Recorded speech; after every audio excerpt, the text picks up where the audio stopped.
For gazelle, it's not a race against cheetah, it's a race against time. Gazelle only have to survive for 55 seconds.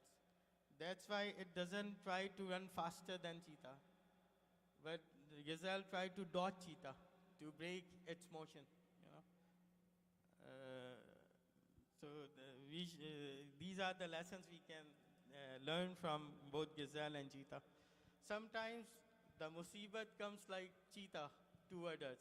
And there's only what we can do is to stay calm and do sabr and just let that time go past. And that's the only remedy sometimes. The other example for planning is, suppose one wants to build a house, what do you need? You need budget, you need to have a location, or you may hire an architect. For instance, if this architect make this architecture, and there's a master bedroom with attached, bathroom. Let me take the cursor. You see this master bedroom with a bathroom. This is family room with attached bathroom. This is kitchen. This is dining room, living room, and a garage. If you show this drawing to your wife, what change she might ask for?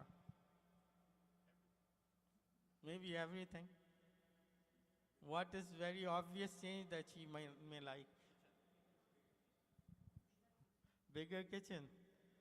And for example, if you want to give her a surprise, and you took her there when the walls are above your head, then you are gonna get a big surprise. If you want to live in this house, you have to change the construction.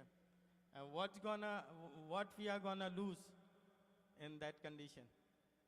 Time, material, money, the efforts, these are all being lost. So it is better to share your vision with your loved ones before you execute it. This is why it is said that just as it is unwise to start building your house without a plan, it is unwise to start your day, your week, your month, your year, your life without a plan. Because a house can be rebuilt, but the time we have spent, it's not gonna come again. So we need planning for our life. And for that, most of the scholars suggest then we should invest at least 45 minutes to plan our day. And we should invest at least 2 hours to plan our coming week. And we should invest 6 hours to plan our month. And we should invest at least 3 days to plan our year, if we want to do something. Otherwise, time is passing by, and time won't stay for anybody. Most of the people make excuse that I don't have 45 minutes in the beginning of the day. So that's why we say a good time manager's day starts the night before. In Islam, the date changes after Maghrib. So we have to do this planning before the sunrise. The fifth powerful concept is delegation. Delegation, yeah.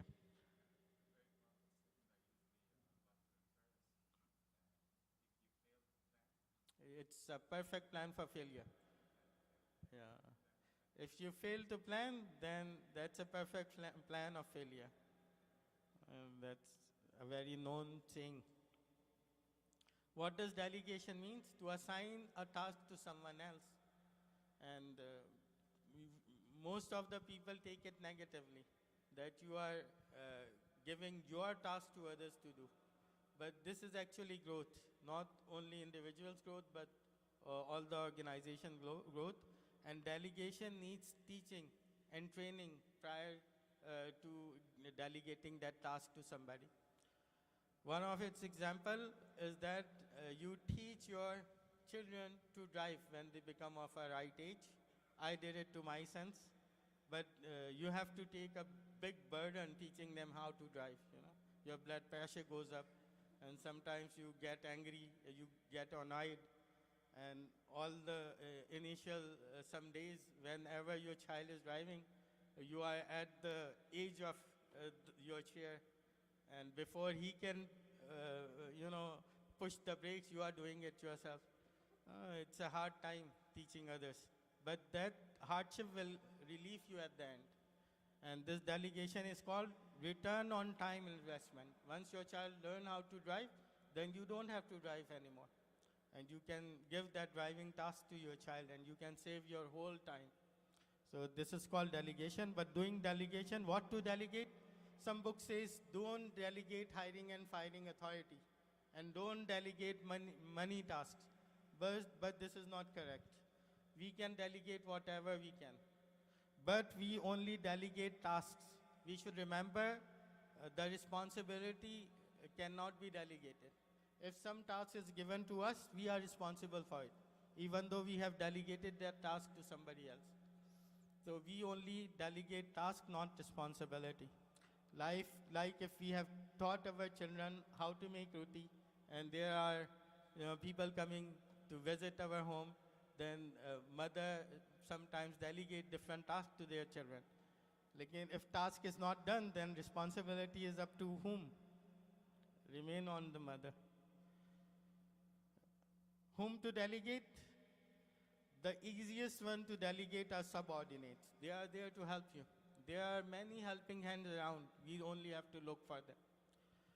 The other you can delegate are your colleagues and your peers. But for them, you have to give them some incentives. Like I am teaching Surah Asr, and Imam Asif is also teaching Surah Asr. We would both want to take a test. I might make a test before him. I can ask him to take a look at this test paper and see how is it. I cannot order him because he is my colleague. I can only request him. And the incentive is that he also wants to take that test. So incentive is he can use this test for his own self. So you need to give that incentive for your colleagues and peers. Even you can delegate the task to your boss as well. For instance, your boss asks you to write a letter to so-and-so company. And you can draft it and you can show that draft to your boss. Can I send this paper to that company? If something went wrong and boss may ask you, what did you send? You can say that I showed that letter to you. So authority is also, delegated now to the boss. And he's also responsible regarding the outcome of that letter. How to delegate? Find a suitable person for the task. Number 2, prepare that person. Number 3, make sure the person has the necessary authority to do the job properly. Like he should have the keys, he should have the money to do that task. And keep in touch with the person for support, not for spying. Usually bosses spy on their subordinates whether the job's been done on. So you should get in contact for support. And always praise and acknowledge a job well done. If a job is done good, then you should appreciate it. Appreciation doesn't cost anything. Yeah. Hmm.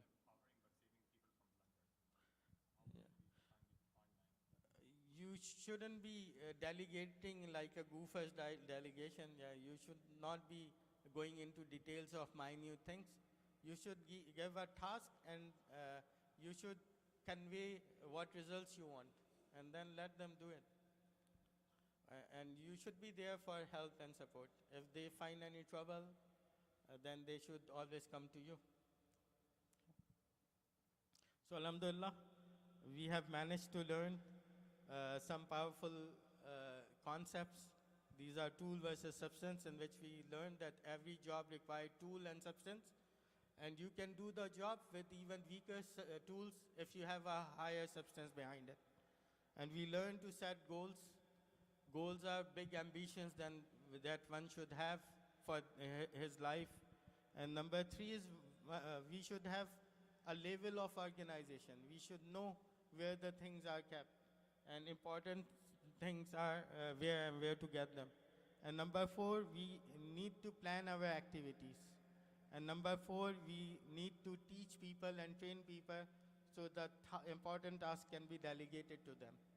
So inshallah, after Maghrib, we are going to continue and we'll learn about some tools, inshallah. أقول قولي هذا واستغفر الله لي ولكم ولسائر المسلمين والمسلمات.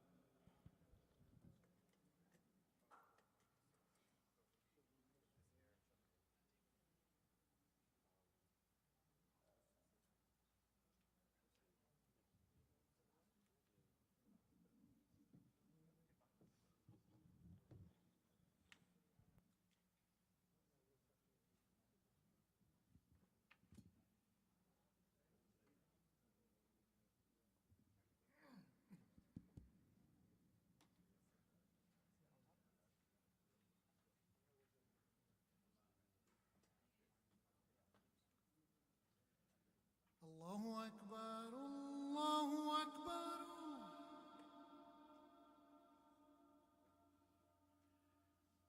الله أكبر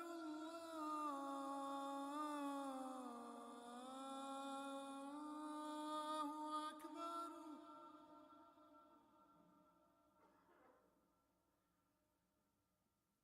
أشهد أن لا إله إلا الله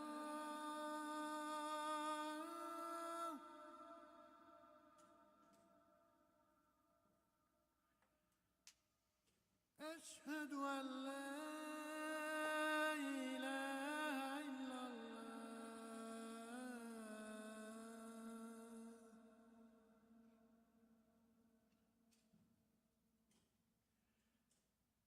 أشهد أن محمدًا رسول الله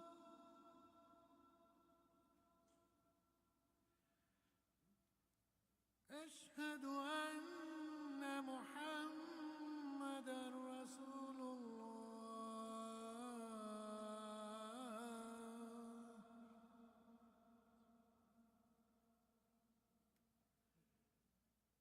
حي على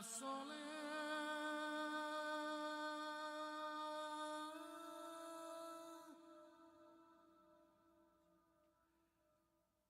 حي على الصلاة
الله أكبر الله أكبر الله أكبر الله أكبر أشهد أن لا إله إلا الله أشهد أن لا إله إلا الله أشهد أن محمدا رسول الله أشهد أن محمدا رسول الله حي على الصلاة حي على الصلاة حي على الفلاح حي على الفلاح قد قامت الصلاة قد قامت الصلاة الله أكبر الله أكبر لا إله إلا الله.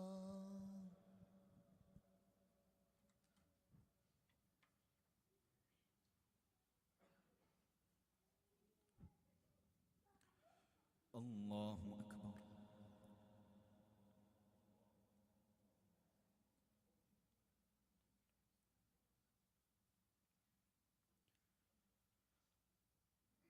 الحمد لله رب العالمين الرحمن الرحيم مالك يوم الدين إياك نعبد وإياك نستعين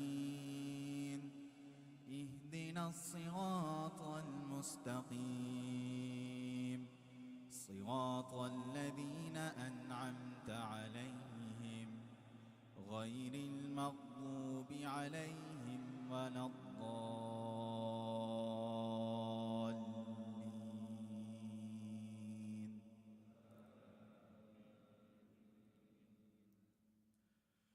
يا أيها الذين آمنوا اتقوا الله ولتنظر نفس ما قدمت لغد واتقوا الله إن الله خبير بما تعملون ولا تكونوا كالذين نسوا الله فأنساهم أنفسهم أولئك هم الفاسقون. لا يستوي أصحاب النار وأصحاب الجنة أصحاب الجنة هم الفائزون. لو أنزلنا هذا القرآن على جبل لرأيته خاشعا متصدعا من خشية الله وتلك الأمثال نضربها للناس لعلهم يتفكرون. الله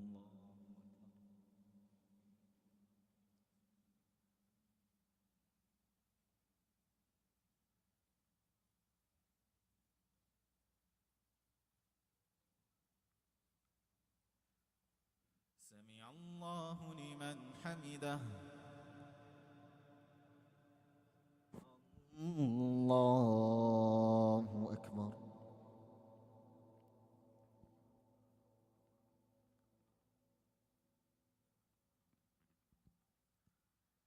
الله أكبر. الله أكبر.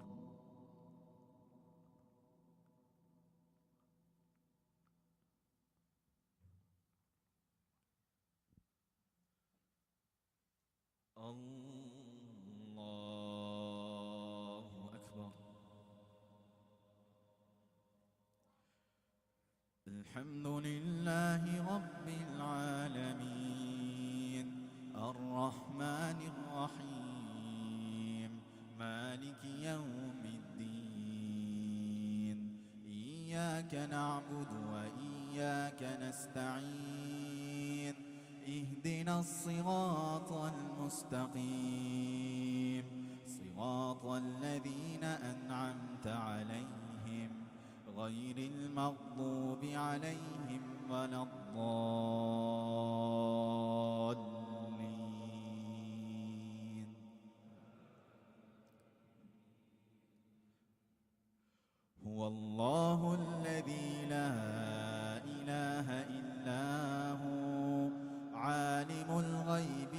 الشهادة هو الرحمن الرحيم هو الله الذي لا إله إلا هو الملك القدوس السلام المؤمن المهيمن السلام المؤمن المهيمن العزيز الجبار المتكبر سبحان الله عما يشركون هو الله الخالق البارئ المصور له الأسماء الحسنى يسبح له ما في السماوات والأرض وهو العزيز الحكيم الله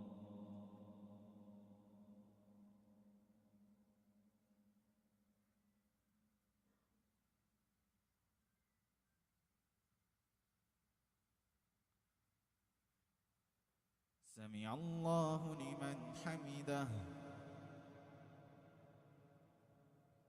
الله أكبر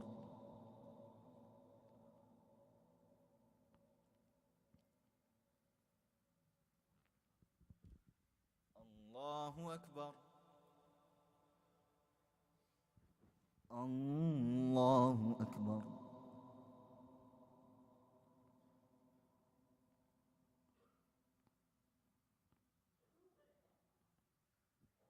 الله أكبر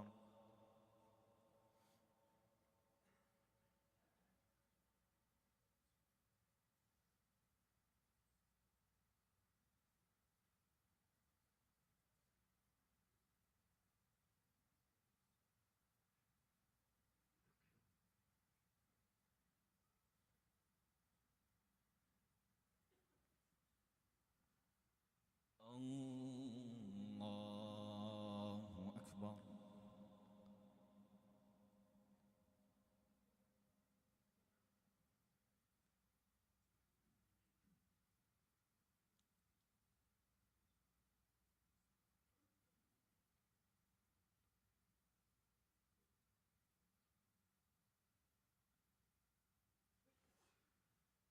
الله أكبر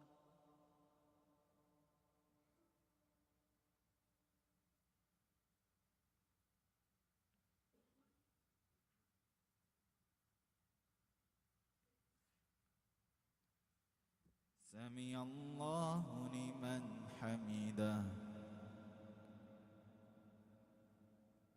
الله أكبر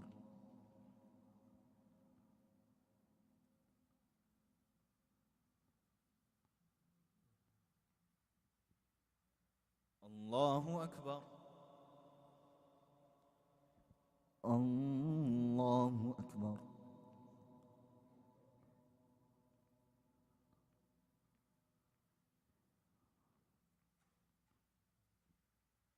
الله أكبر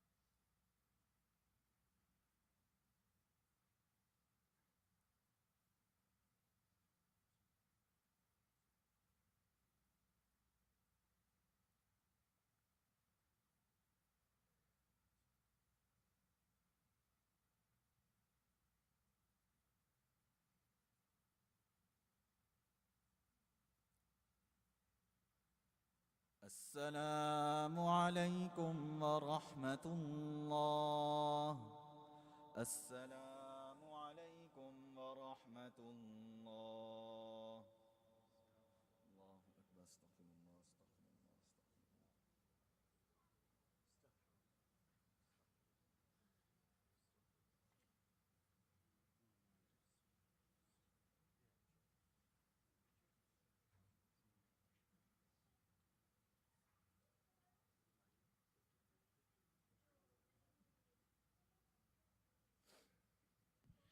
Assalamu alaikum wa rahmatullah. First, the Salah announcement, inshallah, Salatul Fajr will be at 5:40 and Isha will be at 9:50 from tomorrow. Okay. And Jazakumullah khairan, Sheikh Ibrahim. Inshallah, we will going to continue our program of time management after the remaining Salah. Please pray your rawatib, inshallah, and then we'll continue. We have Dr. Muhammad Ilyas with us. So far, I've learned before the Maghrib session, cheetah plans for 3 to 7 hours and hunt for only a minute. So planning is way more important than execution. That was a very powerful message, mashallah. And we are looking forward after the Maghrib, inshallah, after the rawatib, inshallah. Jazakumullah khairan.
Assalamu alaikum wa rahmatullah.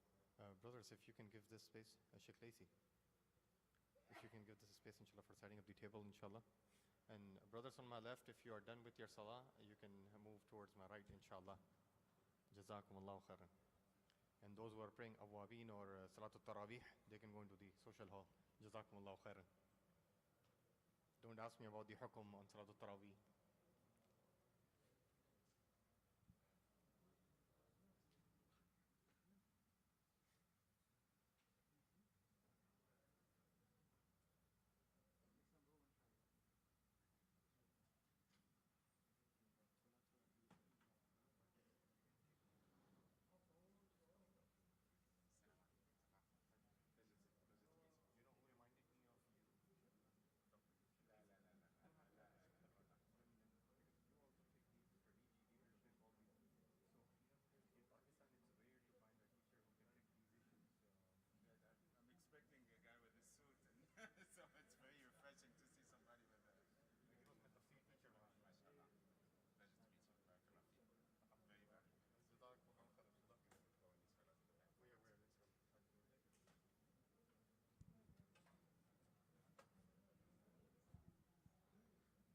Assalamu alaikum wa rahmatullah. Brothers, if you can come on my right, those who are done with the prayer, inshallah.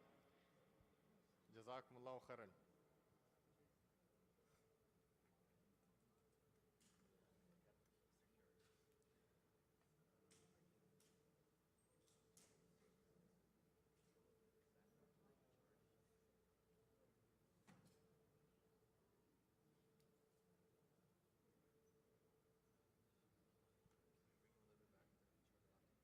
Shekana, can you bring Lil? Come. This one?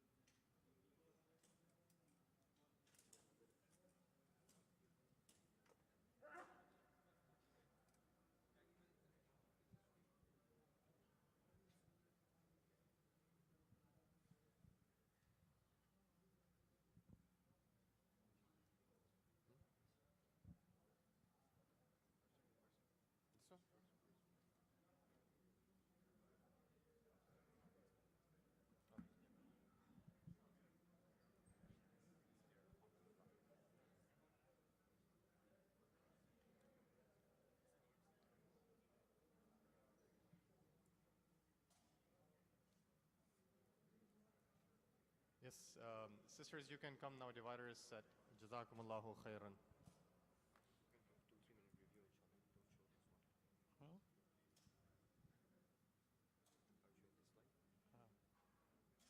ये मैं निकाल देता हूँ.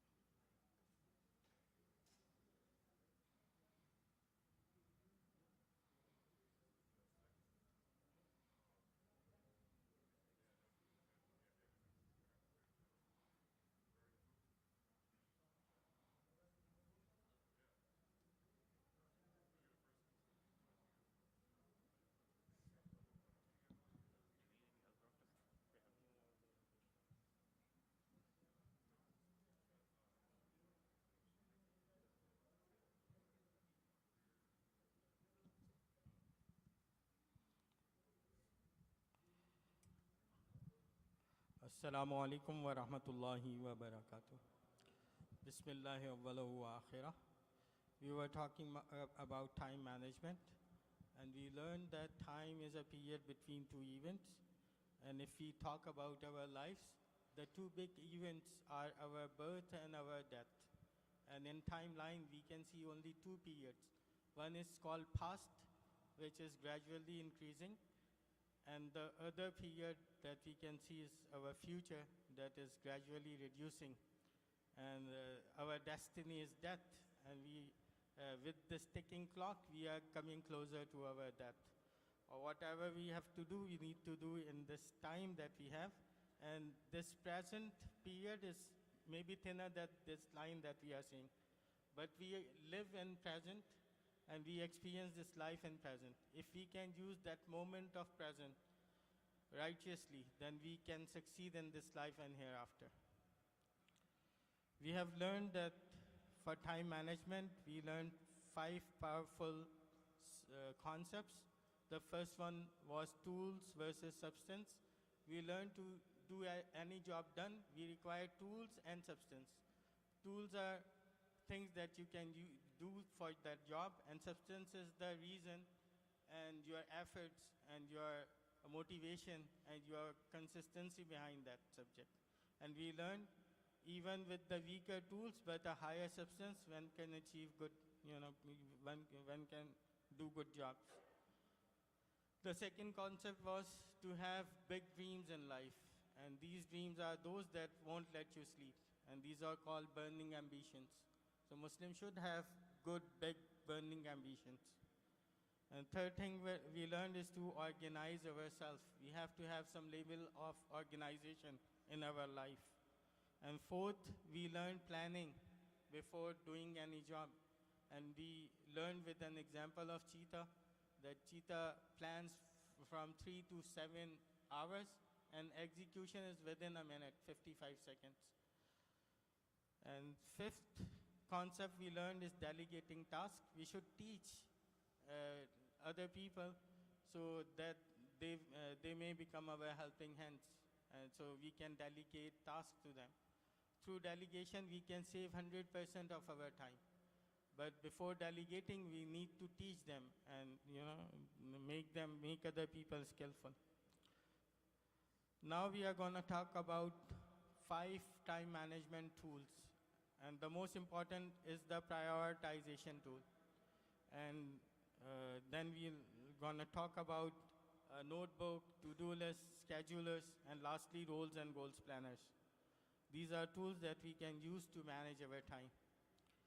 It is a theme of Islamic literature that al-ahmu fal-aham, first things first, and Muslims right from the beginning had a concept of important things. And people have just learned this, that you have to fulfill your important task first. For instance, if you have to do 17 tasks tomorrow, if some person did 13 out of 17, the other did 4 out of 17, who should be the successful one? Obvious answer is that the person who did 13 out of 17 tasks, he should be successful, but that's not the reality. The example is we have to, we perform 17 rakat in Isha prayer. 4 sunnah, then 4 first, then 2 sunnah, 2 nafil, 3 wajib, and 2 nafil. If a person prays 13 rakat except 4 first, then what are you going to talk about him? His Isha namaz won't be done. So you have to know what the priorities are, and the successful people are those who do their top priorities first. So this is what we are going to learn in this tool, prioritization. And the tool for this is called time quadrant system. And it based upon 2 concepts of important and urgent. You can have an example from aircraft controllers. There are different pilots speaking different languages. They want to land their plane on Dallas airport, and if they speak in their own language, then air traffic controller won't understand what they want. So there are specific words that pilot should request in, and there are specific words in which the controller gives them the answer. Like if air traffic controller wants this plane to land, he will say clear for landing. He cannot say aa jaiye, khush aamdeed, welcome. It won't work. You have to say clear for landing. Otherwise, there may be accidents.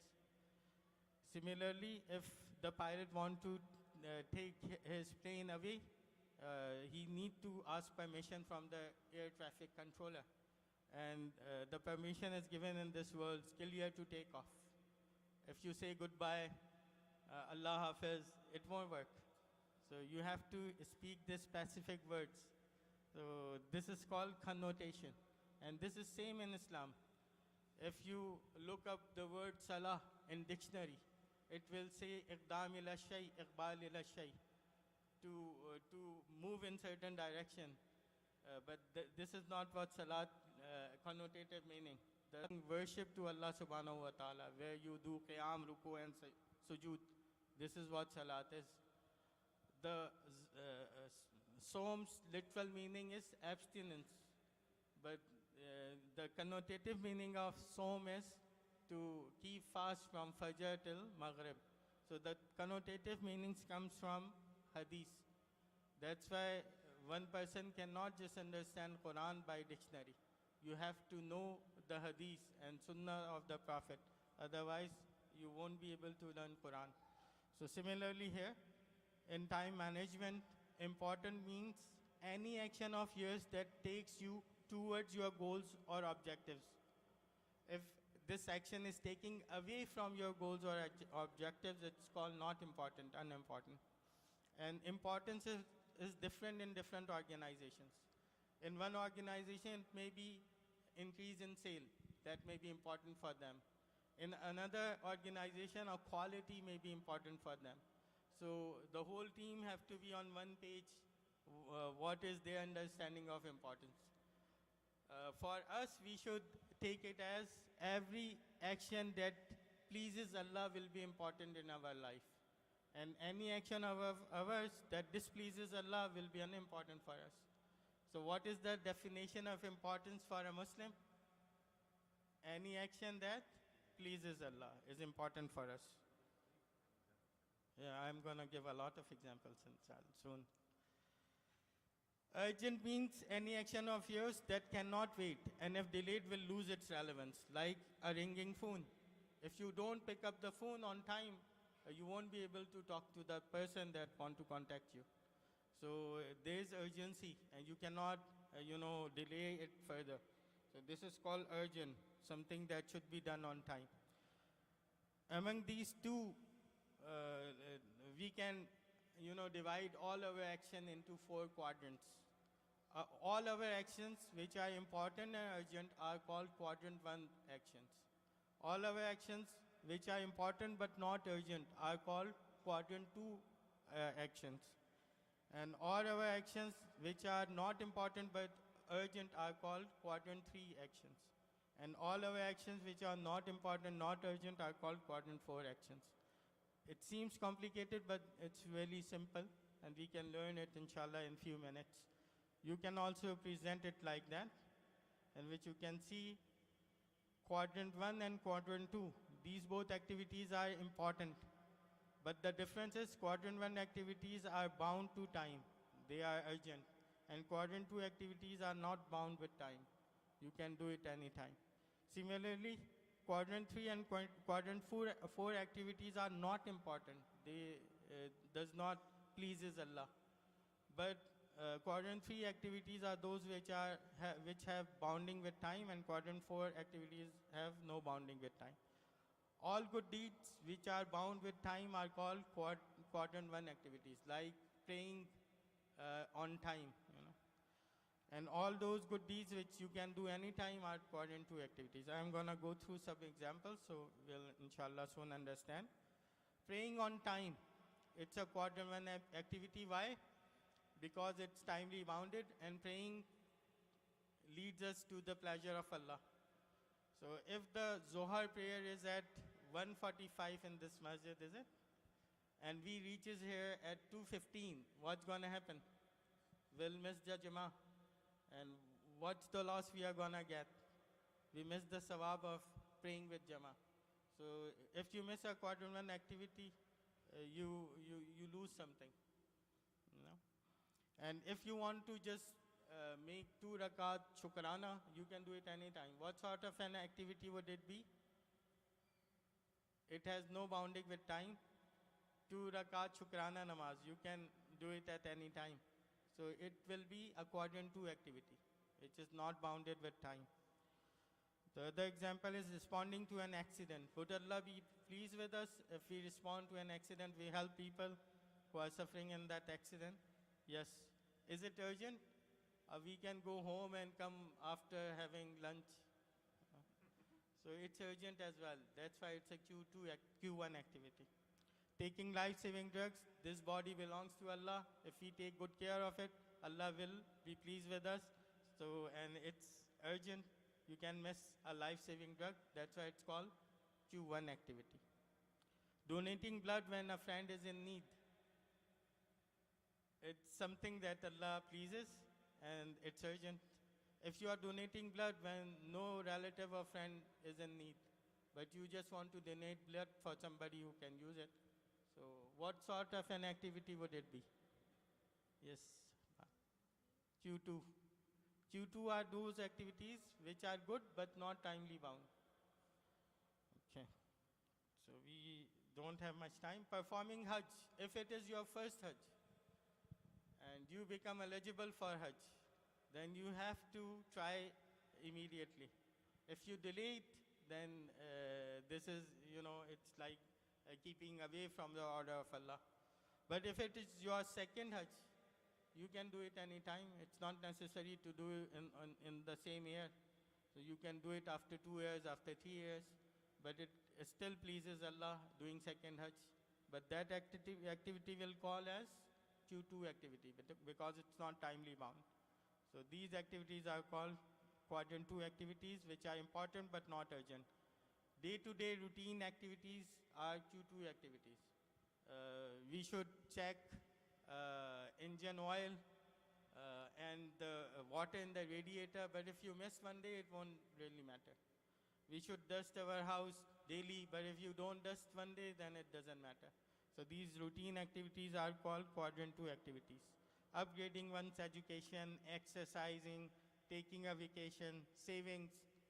But if you are saving for certain matter, for instance, an operation, and you are saving for it, then it becomes Q1 activity. But if you are just saving that if some person come in need and you can help him, then it's become a Q2 activity.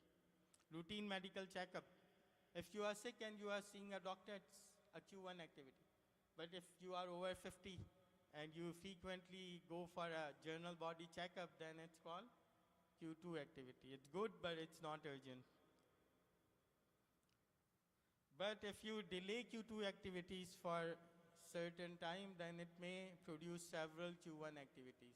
Like if you have a toothache, but there is an exam after 2 days, you cannot spare time for it, then what might happen?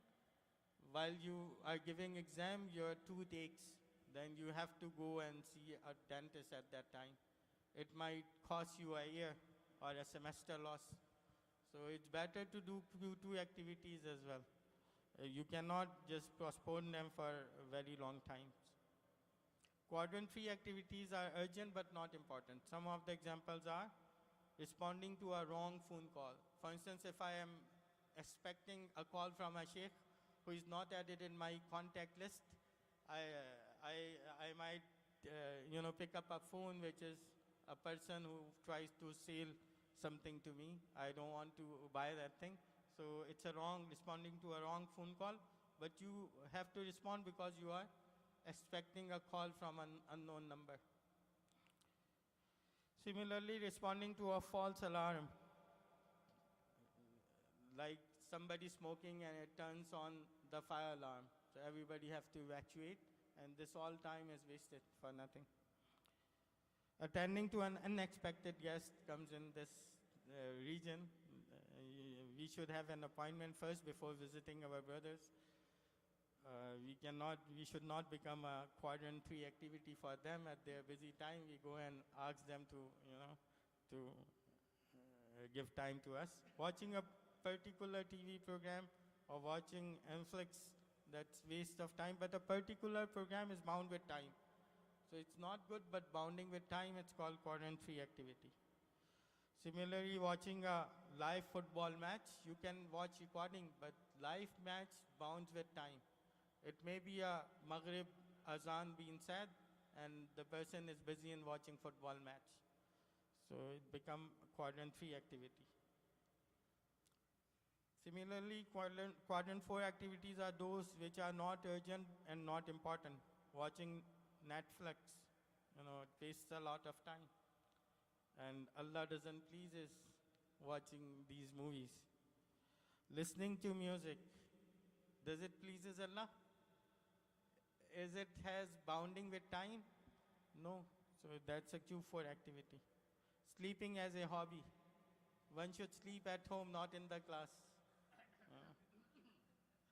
Chewing tobacco, vaping, smoking, these are all hazards for health as well, waste of money and health, and Allah doesn't pleases with these activities. And you can do it anytime. These are not time bounding. That's why these are Q4 activities. Let us do some exercise, and you can raise your hand if you want to respond.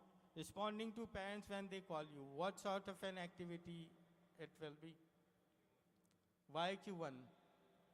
Is it timely bounded? Yes, you have to respond immediately. Does it pleases Allah? Yes. So that's why it's a Q1 activity. Playing virtual games. Does it pleases Allah? Abban? Oh, you are saying Q4. You should say it make us smart. It's a good time to invest. But he's right, it's a Q4 activity because these virtual games doesn't pleases Allah and they are not bound with time. MashaAllah, he learns fast. Celebrating a Easter holiday, would it pleases Allah? Is it timely bound? No, you can make Easter anytime you wish. Or is it timely bound? So what sort of an activity would it be? Q3. There is no Q0, there is no Q5. All good which are timely bounded are Q1 activities. All good which is not timely bound are Q2 activity. All bad which are timely bound are Q3 activities. All bad which are not timely bound are Q4 activities. So there are no Q5 and no Q0. So every activity must fall among these four quadrants. Fashion conscious. Does it pleases Allah? Is it timely bounded? Fashion has relationship with time or no? It does. But it has certain months. The fashion remains for certain months and then it changes. So being fashion conscious is what sort of an activity? Q3. Not good but timely bounded. And visiting relatives, what sort of activity is it? Allah, will this activity pleases Allah? Yes. Is it urgent? No. So what sort of an activity is it? Q2, mashallah. When does it become Q1? When they are sick, when they are in need, when they are happy, they want to celebrate, they want you to come, then it becomes Q1. And why I have written in-laws in bracket? When do you know that you have to visit your in-laws? When it becomes Q1 activity. You can judge it with the mood of your wife. So you'll learn that it's become now. So the activity you can do is make a list of your Q4 activities. These are the biggest time wasters in our life. We might take some time out and write down our Q4s. Successful people are those who, delete these Q4s from their lives. There's one example, a report is due on, for instance, March 25th, which will take 2 days to complete. And this task is given to you on March 12th. Till when it remains Q2 and when will it become Q1? This project is due on 25th of March. Huh? G. Abban. But it takes you 2 days. On 25th, you have to submit it in the morning. Yeah, now you got it right. Up to 22, it remains Q2 activity because you have enough time to do it. But once you reaches the, bottleneck, at the end, it becomes Q1 activity. Buffer is called to initiate a task before it becomes Q1. When you initiate a task in Q2 zone, it's called buffer. We should have some buffer time, initiating all our activities. There's another concept. There are two sort of Q1s. One are called external Q1s. These are not in our control, like thunderstorm, like power breakdown, like in Pakistan, and like some other consequence that is not in your control. And internal Q1s are the tasks that were Q2, but we delayed them till they become Q1s. If I ask you what is the percentage of internal Q1s and external Q1s in our life, what would you suggest? There are stats for that. like I want to see what is your understanding of it. How many tasks in our life, if we list our Q1s, how many of them were Q2 and we delayed them till they become Q1? Are those more in our life, or they are tasks which are originally Q1s without our delay? The first option is 50-50%, both. 80-20. That's what the book says, that 20% are external Q1s and 80% are internal Q1s. These were the tasks which were Q2 activities, but we delayed them till they become Q1.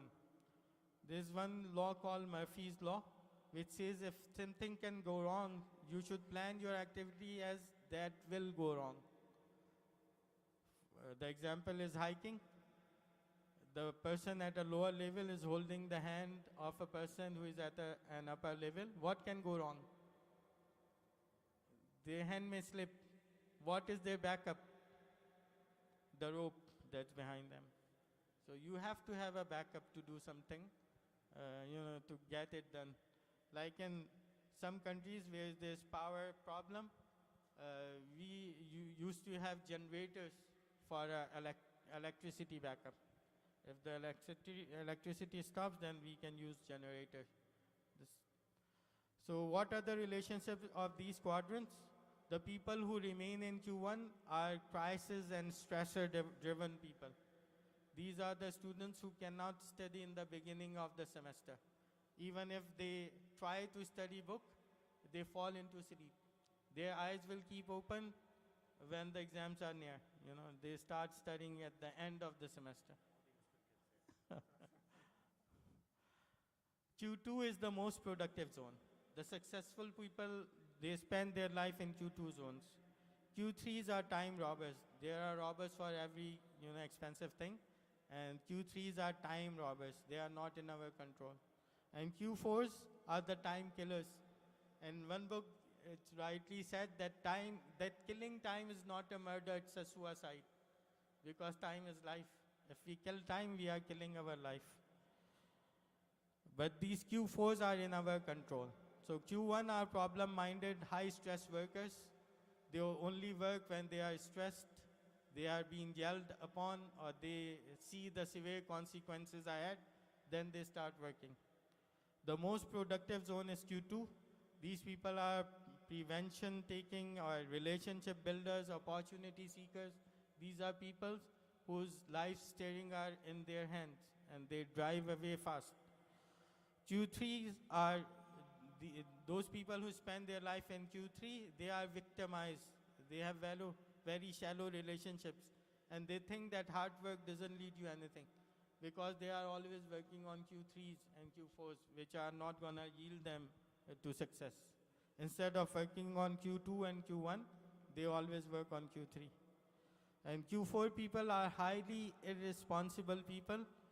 They are always dependent upon others, and they are the first people hired from any organization. They are the first people to fight from any organization. So there's simple winners are those people who spend their life in quadrant 2, and sometimes they go into quadrant 1. And losers are those people who spend their life in Q4.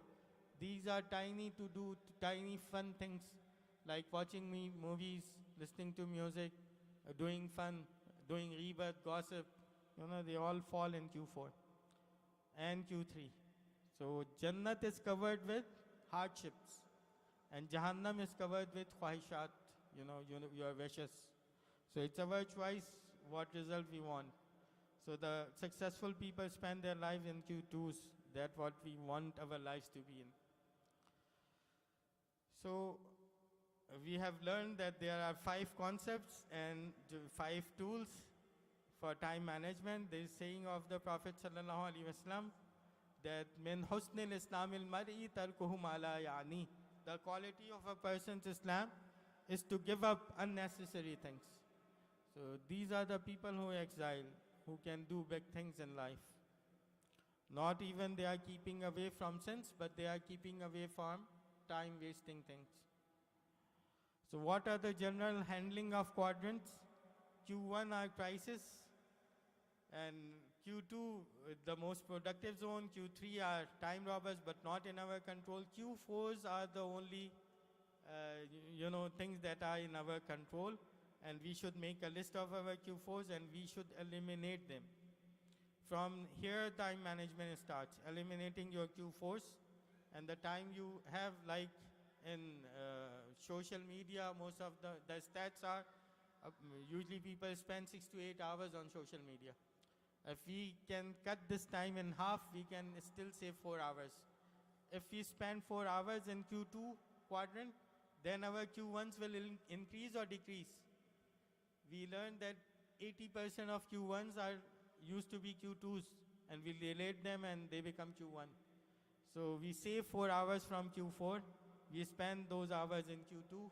It will lead to less Q1, less stress in life, and we can use that time to build filters for Q3. Q3s are problems that are not in our control, but we can use Shariat compliant filters to make this disturbance thinner. Look at the amplitude of disturbance, but once you apply a filter, the disturbance amplitude decreases significantly. And these filters should be Shariat compliant. It should not be a lie. It should not be a dhoka, deception. So it should be a certain Shariat compliant thing that we should do. For example, you can keep your office door closed, so the time waster people will not come and have talk with you. Only the concerned people will knock and come into your room. This is also a filter to keep away from the time waster people. Journal handling of quadrants. If you have Q1 activity, you have to just do it. There's no other choice. If you don't do it, you have to bear some consequences. If you have 2 Q1s and you can take care of only one, then which one we should take care of?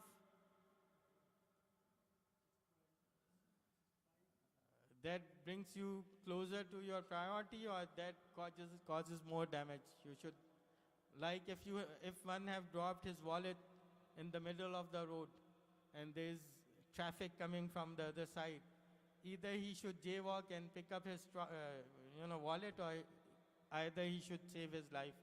What should be the most prior thing to do? Save life, So if you come up with 2 Q1s, you should get done the one which will yield to most bigger disaster. What about Q2? We should focus on Q2, and we should try to spend more time in Q2. For Q3s, we should preempt them and try to create filters to get away from them. One of the filters is to block wrong numbers. Q4 activities, we should drop them. Otherwise, there is no time management if we are not willing to drop our Q4s. There is a law called Parkinson's law. As when we go for shopping, we have a budget and we shop within our budget. That same goes with time. We should work with a time budget. There should not be an open-end things. Like if we have a beginning time of the meeting, we should also have an end time of the meeting. And we should try to close that meeting within that time. So working within a budget is one of the things that used by successful people. The other thing is to set an earlier deadline. Most of the successful people, they create an earlier deadline. Like the exams are starting from end of the month.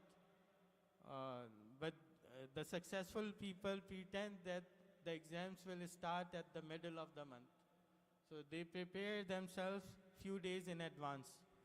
And this is called setting an earlier deadline, time restricted Q1s. So that was the crust of the matter.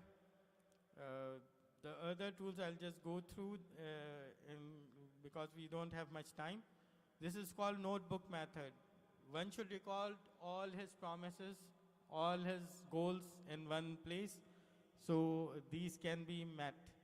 A Muslim should keep his promise all the time and every time. We made in a day we made several promises and commitments with others, and we should fulfill them all. Some of the entries may be a friend's visit expected today 8:15, time management workshop on Tuesday, call and leave the telephone number of the dentist that your friend requested, staff meeting at 12:30. These are some things that one should remember.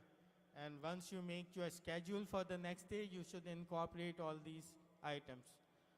And like there's a gatekeeper in front of every building who only allow the relative people to get in and does not allow irrelevant people to enter that building. Similarly, this notebook method can prevent Q3s and Q4s to enter our life. We dot down every activity that we want to do, but then we realize which activities are Q3 and Q4, and we should cross them down. And we should only take care of Q2 and Q3 activities. There's another level of organization of information that we should keep the information. These all things are now in mobiles, and we can keep these information there, like addresses, phone numbers, roles and goals plannings, accounts details, health logs, quotations, and from this we make schedules. Schedules are also called to-do lists, and there may be different sort of schedules, like drop children at school, bus will not be coming tomorrow, pay telephone bill last day today, call the client 10 a.m., and when you were leaving your house, your wife may say that you should bring milk for the little children, as milk is no more there. We can make several type of to-do lists. Most of the people do it on a daily basis. If you make a to-do list for tomorrow's, all the Q1s will come into your list. If you want to work on Q2s, then you should make a weekly to-do list, or even go further and make a monthly to-do list, or even further and make a yearly to-do list. And you should have a master to-do list where you can record all the important wishes which are halal and which are wishes that may please Allah and you want to do in your age. Otherwise, you'll forget them. So keep a master to-do list.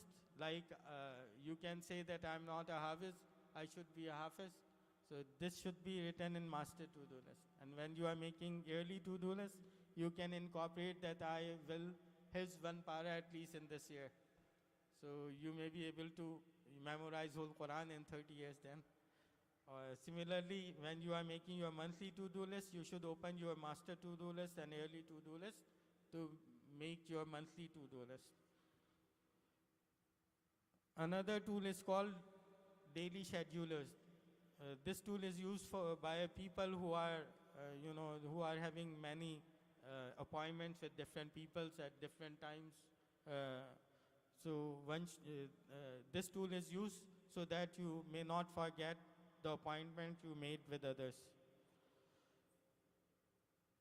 This can be used to examine your week. You can plot your week on this tool and you'll learn what time of the day is busy for you. Like mostly 9 to 5, people are either studying or working.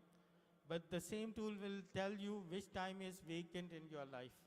Like this person is busy from 9 to 5, but he has time from Fajr till 8 o'clock. And similarly, coming back from work to home might take 1 hour. Then he has time from 6 to 10 p.m. So similarly, you know that you have a weekend off and you can plan things at your weekend time. Like this person has planned to read Quran in the morning for half an hour, and he has planned to take some classes on on the weekends. And last tool that I want you to look into is the roles and goals planning.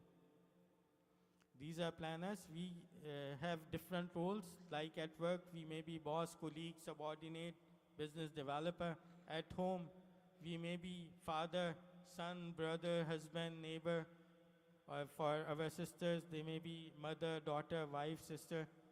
And for our Abdullah role, we are Dai. We may be member of some society. But a successful person is not just he's successful being a husband. The real success is we should be successful in all our roles. This was what success is. And this is what Muhammad sallallahu alaihi wasallam did in his life. He was the best father, he was the best son, he was the best leader, he was the best neighbor. So we should list down all our roles in life. And we should keep those roles on minimum performance level or higher. And keeping them higher level is called excellence. This is to do something in a fashion that in the available resources can be done better. In Bukhari, Prophet sallallahu alaihi wasallam said, "Antabudallaha kannaka tarahu." You should worship Allah like you are seeing Him. Wa illam takun tarahu fa innahu yarak. If you are not seeing Allah, then Allah is looking at you. So once we feel that Allah is looking at us, we'll do our best. So this is few of the last slides.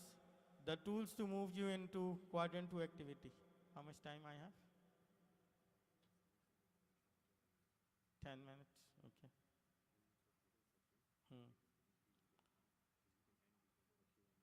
Say, as you wish.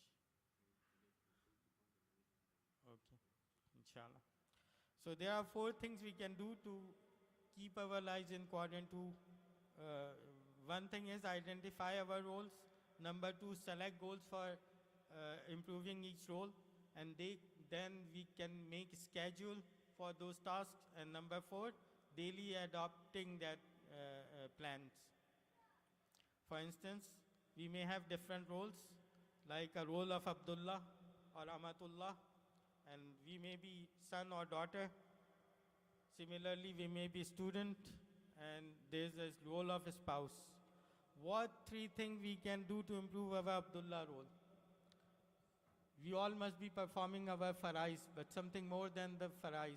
What 3 things we can do this month so my Abdullah role accelerate or it increases from where I am right now? So what one can we do? Read Quran every day. That may be one goal. The second, we can increase our Jamaat prayers of the day. Pray tahajjud. So these are some of the goals we can make. We can schedule those goals. If we cannot make tahajjud every day, then we can do tahajjud on weekends. If we read 1 tahajjud a week, how many tahajjud we can do in a month? 4. And how many tahajjud in an year?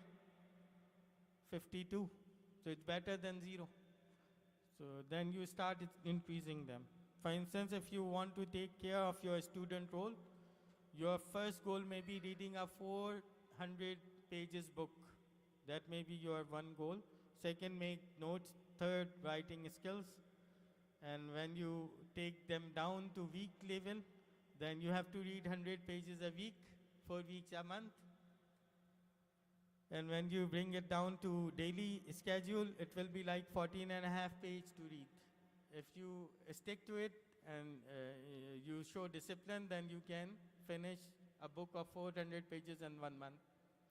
So that's how the activities goes. And the last slide is called emotional bank account. It's a concept then when 2 persons came in contact with each other, they open a bank account on each other's heart. And if you get benefit from that new person, his account in your heart goes up from 0 to 1. If you further get benefited, it will go to +2, +3, +4. And if you find some harm from him, it will go from 0 to -1, -2, -3. You know? So the people react according to your bank account in their hearts. For instance, your wife asks you to bring milk home. For instance, if you forget to bring milk at home. So what happened? If your bank account is +3 in her heart, how would she react? She'll say, don't worry, you are very hardworking. There may be several things in office you forgot. doesn't matter, you should bring the milk tomorrow. But what if your bank account in her heart is at zero? She'll say, "Ki, I don't care, go and get the milk right now. We are not humans, do you think? You remember all other stuff and you just forget us. What if your bank account in her heart is at -3? Huh. Then you'll be knocking at your friend's door to spend night there. And he'll ask you, what did you do wrong to be thrown out from your house?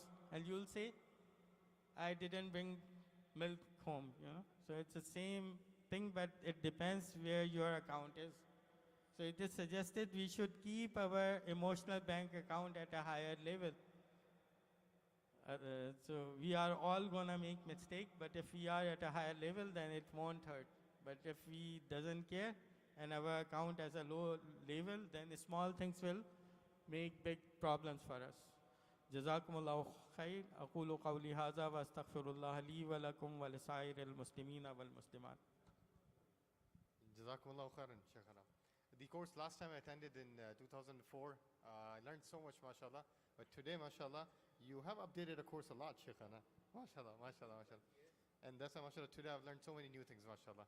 May Allah subhanahu wa ta'ala bless you, bless your journey, alhamdulillah. And he's going to New Jersey or New York back on Sunday, inshallah.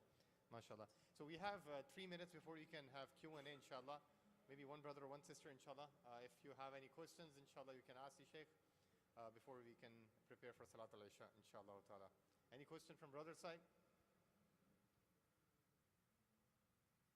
No question? Any question from sister's side? Okay. Yes, brother, please.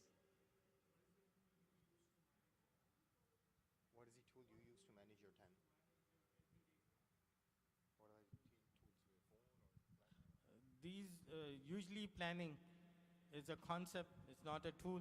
But tool may be your scheduling, putting alarms, putting reminders. You know, these are all the tools that will remind you regarding your important things. Yeah. Calendars, these are tools that should be used. This mobile, it taken in all the tools, you can use it.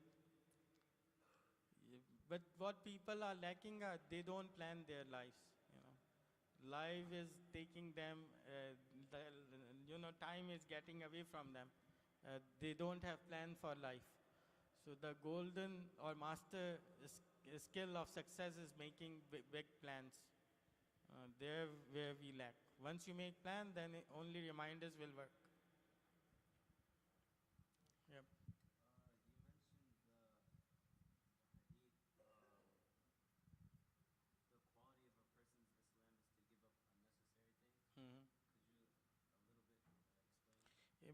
His question is about the hadith that the quality of person's Islam is to get away from unnecessary things. Imam Ghazali said there are things that are good for akhirah or for dunya. These are good things that one should do. And there are things that are bad for dunya or akhirah. We should avoid them. But there are things which seems neither good or bad, like reading newspaper. There will be no fatwa on that you are doing something wrong if you are reading newspaper. But if you are spending too much time on newspapers and not giving time to other farais, then it's a time waster. And it will eventually cost you something. You know, this is precious time. And if you are not using it at the right things, then you are gonna lose somewhere. So it's better to keep your time for the things to do.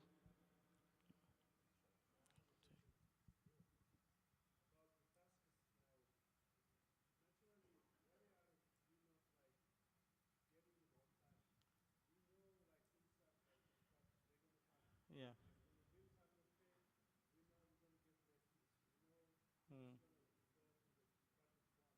Yeah.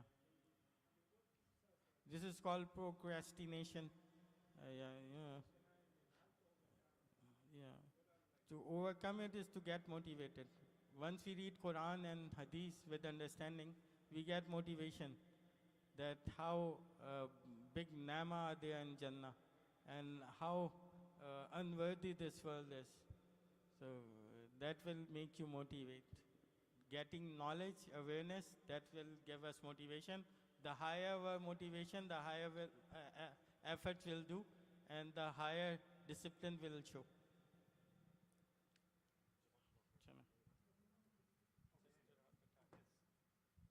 Sister, final question, inshallah, before we can. Oh, there is one. Oh, Sheikh Aziz. Okay, first sister, and then inshallah we can have you. Yes, sister.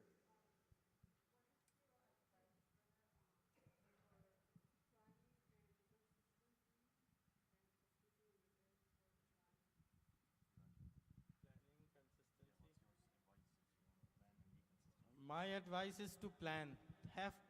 One should have a big dream. Like I ask many children what you want to become. Usually children say, I want to become doctor, I want to become engineer. But very few children say, I want to become like Sahaba. So that's the ambition that child has. So we should have our own ambitions, and we should work with our children to have greater and big ambitions in life. That ambitions will make us put efforts and show discipline in our life. If we have low ambitions and low worth goals, then our life will waste like it is wasting now. Jazakumullahu khair. Wa alaikum assalam wa rahmatullahi wa barakatuh.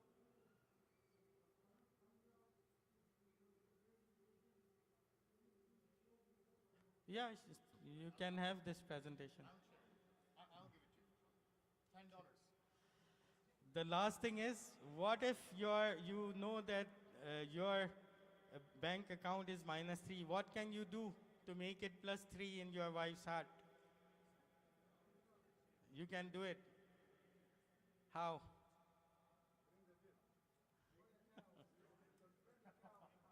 Yeah, because we don't have time. Otherwise, we will, get to know a lot of experienced people's views. But that a flower can make it, because you have to show that you care and you love. And it depends how fresh the flower is and how you present it to your wife. It will bring your emotional level from -3 to +3. Jazakumullahu khairan.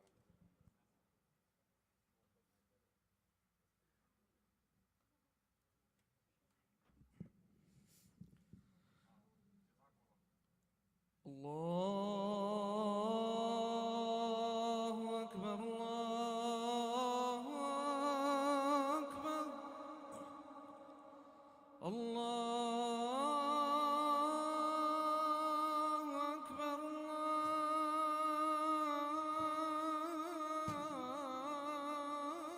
الله أكبر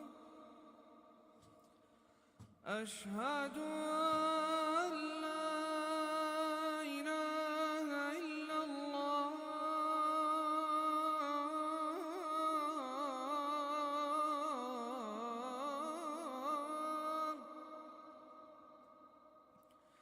أشهد أن لا إله إلا الله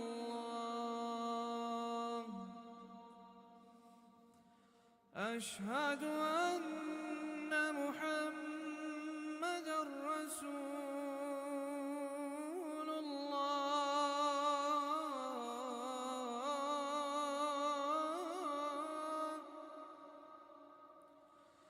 أشهد